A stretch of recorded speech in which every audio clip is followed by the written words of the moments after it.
Hello, this is Neville Buchanan with the Counseling Wellness Group and the Summit Church of Christ, a ministry of the Northern Kentucky, Cincinnati area, welcoming you to a little study on anxiety and depression. Today we want to look at how to live a worry-free life, looking at how our lives can start from disbelief, lead to disquiet, and finally end up with a doctor, either one of the doctors in this world or the great physician, Jesus Christ. I remember the story of a man who went to a medical doctor or psychiatrist, I suppose, and said he's really depressed. Life is harsh and cruel. He felt all alone in a threatening world. The doctor said the treatment was simple. Go and see the great clown Terrafini, who is in town tonight. Go and see him. That should pick you up. The man burst into tears. But doctor, he said, I am Terrafini. In the wake of the recent passing of Robin Williams, our world was shocked to find out that yes, even comedians can suffer from depression and anxiety. There are so many light-hearted jokes that people make about it, like what lies at the bottom of an ocean and twitches, and the answer is a nervous wreck.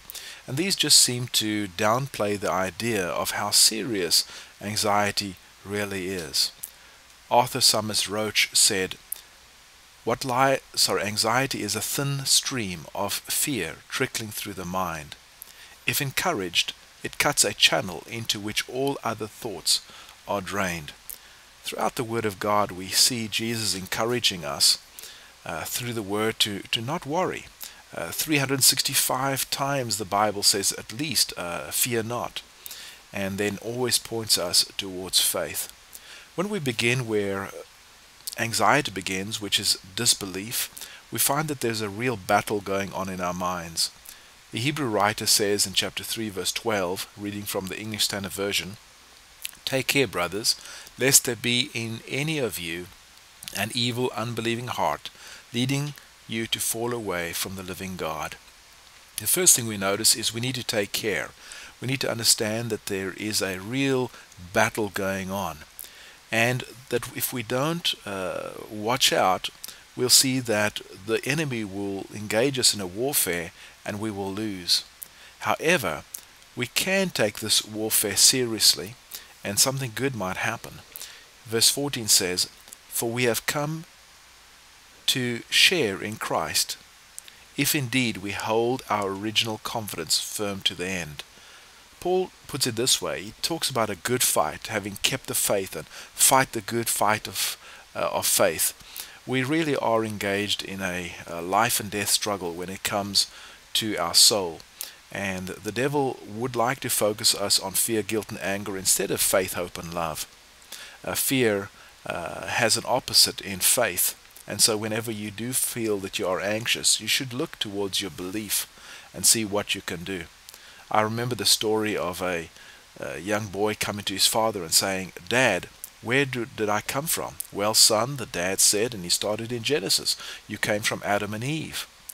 Well, then he overheard his son going to his mother, and he asked his mother the same question, and the mother said, "Well, son, we evolved from monkeys." Well, the little boy came back to his dad, and he was so upset. He was almost tearful. He said, "Dad, you lied to me. Mom said that we evolved. We came from evolution." "No, son," the father replied wisely to his son. "My side of the family comes from Adam and Eve. Mom's side of the family comes from monkeys." Friends, it comes down to what you believe. Either you're going to allow your life to overwhelm you with so much that you won't be able to bear it, or you're going to turn to God and find out, why do you have this anxiety? Listen to the disbelief and anxiety connection here in the second point, disbelief to disquiet. "Therefore I tell you, do not be anxious about your life, what you will eat or what you will drink, nor about your body, what you will put on. Is not life more than food, and the body more than clothing?" And so we can see sometimes we will be anxious about food.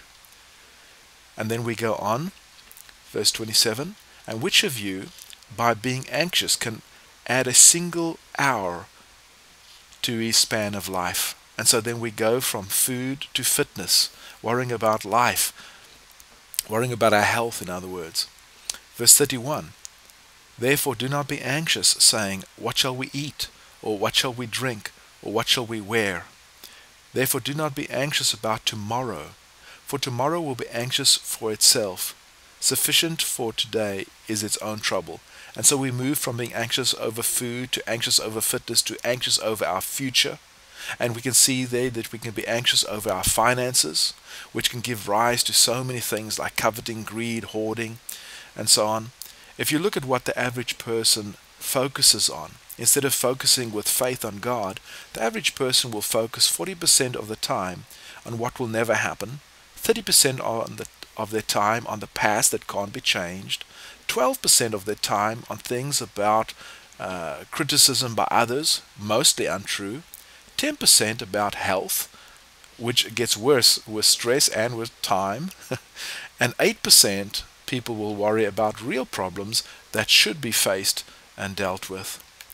Again, friends, when you look at your life and you look what you're actually worrying about, you might be amazed to see that there's absolutely nothing you can do about it, except possibly turn to God. See if He's willing to walk alongside you and help you. Again, looking at Matthew chapter 6, verse 30, will He not much more clothe you, O you of little faith? And verse 32, your heavenly Father knows you need them all. He knows what you need. He's ready to supply you. Don't worry about money. Don't worry about food. Don't worry about these things. Philippians 4 verse 6 says, do not be anxious about anything. Now, if you think that's a suggestion, you're dead wrong. That's an imperative tense in the Greek. Be anxious for nothing, the King James will say. It's not an optional extra. It's something we have to get hold of. Again, Philippians 4 verse 19, and my God will supply every need. Friend, do you believe this? I remember the story of a man who went to the psychiatrist and said, sometimes I think I'm a teepee, and sometimes I think I'm a wigwam. The psychiatrist said, your problem is you are too tense. Well, fear of the unknown, fear of dying, fear of failing, fear of rejection, fear of loss, all these things can lead to so many troubles. The Bible has a cure for everything. If you're feeling afraid, turn to Isaiah 41 verse 10. If you're feeling afraid of a serious health issue, turn to 2 Corinthians 12 verse 9.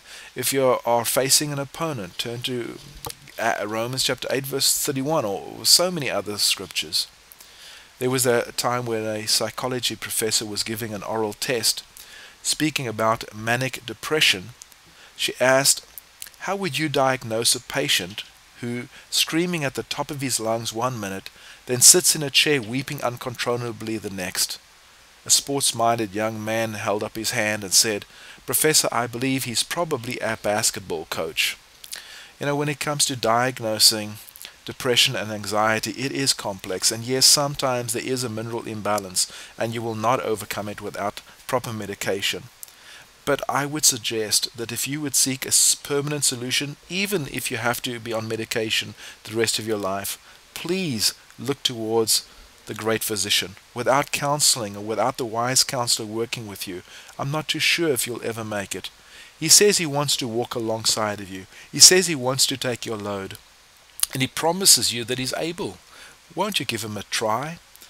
Again, we offer counseling services out of the Summit Church of Christ for the Cincinnati, Northern Kentucky area. We are a not-for-profit counseling service that operates on donations, but no one is turned away. God bless you as you walk this carefree life that God is intending you to walk.